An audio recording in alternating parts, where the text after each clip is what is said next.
Murray Hill to Newtown, a trend of shootings in Jacksonville neighborhoods exploded with 4 shootings in 4 hours last night. This map shows the areas where bullets flew, putting families in danger.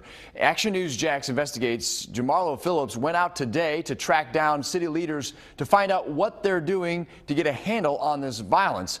And Jamarlo, you talked to one city councilman who just got out of a meeting with the mayor about this. That's exactly right, John. And Tuesday night was a busy one for JSO officers. 4 shootings in 4 hours. I just got off the phone with Councilman Reggie Gaffney, and he just got out of a meeting with Mayor Curry, and they talked about ways to deter gun violence. He says one thing they talked about was moral support services for teens dealing with mental health. I think the devil's busy in Jacksonville right now. If Jacksonville City Councilman Reggie Gaffney has his way, teens in the city could get outside help if they put down their guns, creating what Gaffney calls a sanctuary of safety for young people. I met with a group of young kids last Friday, and they were saying, we'll turn our guns, but we still don't have a job.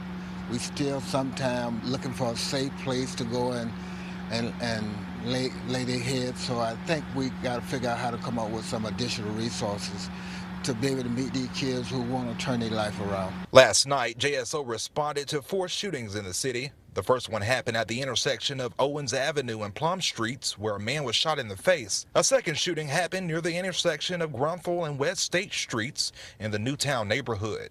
JSO says a man was hit in the shoulder by a bullet that was fired into a home with 2 children and 2 adults. Shortly after that, officers were called to the intersection of East 44th Street and Telfair Streets, where a teenager was found dead lying in the street. Action News Jax is working to learn how old the victim was.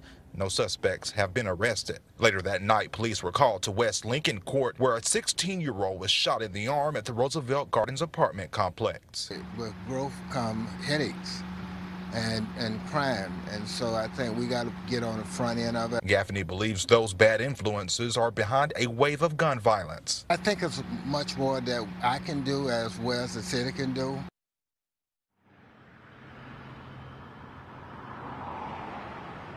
I reached out to the sheriff's office today to talk to Sheriff Mike Williams about what his agency is doing to fight this recent violence. So far, no one with the sheriff's office has responded. Coming up tonight at 6, hear from our law and safety expert, Dale Carson, about what will help address gun violence here in Jacksonville. Reporting here in downtown Jacksonville, Jamarlo Phillips, CBS 47 Action News Jax.